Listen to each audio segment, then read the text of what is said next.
Here to give us an update now, Eric Baxter, Senior Counsel for the Becket Fund for Religious Freedom. Eric, we thank you for rejoining us here on America's Forum. Thank you for having me. It's a pleasure to be on the show. So, Eric, first of all, the backstory here. This is not the first challenge to the term "In God We Trust," is it? Now, these lawsuits are spearheaded by a gentleman named Michael Newdow, who's been behind a series of lawsuits challenging "In God We Trust" on coins and the phrase "under God" in the Pledge of Allegiance, and essentially any other mention of God in the public square. And as we like to say, he's running out of places where he can lose these lawsuits. He's brought lawsuits in some of the most liberal states in the country, in some of the most liberal federal jurisdictions, and the courts have repeatedly told him that, mentions of God on the coins, "In God We Trust," or "Under God in the Pledge," these are not an establishment of religion that violates the Constitution. So the courts do keep upholding this. I know it's been challenged several times. I'm wondering, how does this meet the Religious Freedom Restoration Act? How does it meet the requirements for that? Right, so Mr. Newdow said not just that the phrase was an establishment of religion, but that he was being forced to violate his religion by carrying an expression of belief in God that he doesn't agree with. Mm-hmm. And the court basically said, look, the Religious Freedom Restoration Act says that the government cannot substantially burden an individual's religious beliefs. And the court basically said, that Mr. Newdow had failed to show that his religious beliefs were being substantially burned in any way. Okay. You could argue that he's forced to carry coins to live an American life, but no one thinks that those coins are his own message of religious belief or would attribute that to him. So he couldn't point to anything that really violated his own religious beliefs or his ability to carry out his own religion. Speaking of Dr. Newdow, Eric, what is the situation in terms of, is he supported by a group seeking to suppress religious expression? Do they keep bringing cases time and again, or is he an individual activist who feels this so-called call to duty as he sees it? Yeah, he is an individual activist, but he has been supported in different cases, and I can't detail which cases, which individuals or other groups have joined him, but he has been supported in other cases by various organizations. And we see these same kinds of lawsuits brought by, for example, the Freedom from Religion Foundation, the American Atheists, Inc. They're the ones who just challenged the display of the Ground Zero Cross in the National September 11 Museum. Freedom from Religion has challenged other, "Under God" or "In God We Trust" kinds of phrases. So there are organized groups out there, but really I believe it's a small segment of Americans. I think even most atheists don't take offense at what is really a part of our religious heritage in this country, mm-hmm. that we believe that our rights are inalienable. They were endowed upon us by a creator. It's a statement of at least political philosophy that our rights come from some higher source than the state.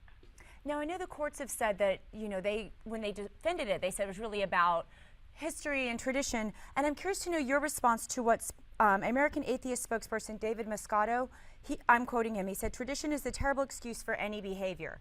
So I'm curious to know what would be your rejoinder to that? Well, regardless of whether tradition is the good response, the real question is there a violation of the law? Mm-hmm. And there wasn't a violation of the law when "In God We Trust" was added to the coins, or when the Declaration of, many of our founding documents have reference to religion. Many of our early presidents made ceremonial references to God in giving thanks on Thanksgiving, for example.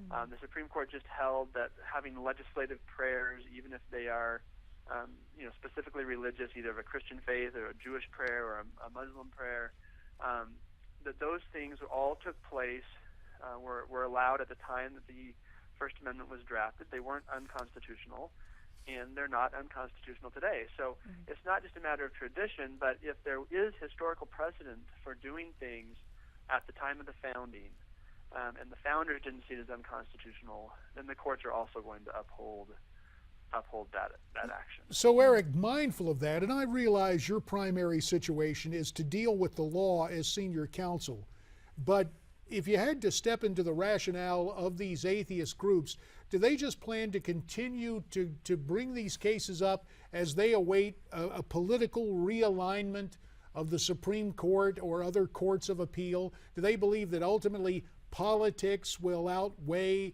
legal precedent? Well, they certainly seem to be stubborn in the face of multiple losses on this issue.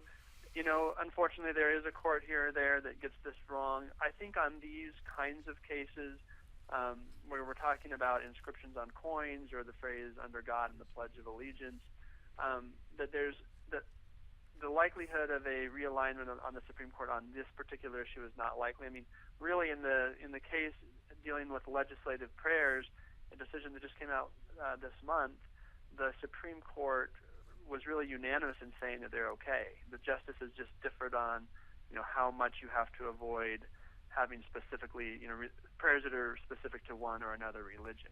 But all of the justices agreed that having prayers was permissible. Eric, only about a minute remains. There may be some viewers not familiar with the Becket Fund. Can you tell us a little more about your organization here with the minute we have left? Absolutely. We're a nonprofit law organization, the only one out there that defends religious believers of all faiths. We've represented everyone from Anglicans to Zoroastrians and everyone in the religious alphabet in between. And we believe that every sincere religious belief deserves respect and dignity. And if any of us are deprived of our religious liberty, that's a threat to everyone. Eric Baxter, Senior Counsel for the Becket Fund for Religious Liberty. We thank you very much for your time. Morgan Thompson, we appreciate the fact that you can move around this desk with great aplomb and have pertinent questions, and you're going to hang around as a matter of fact, and we're going to play musical chairs again. John Bachman will be back because it's your turn. Your input from various social media. Still have a chance to tweet us your comments at Newsmax TV, # America's Forum. There's also email, connect@Newsmax TV, and don't forget Facebook, y'all. Facebook.com/Newsmax. Did we say back? Yeah, we're coming right back.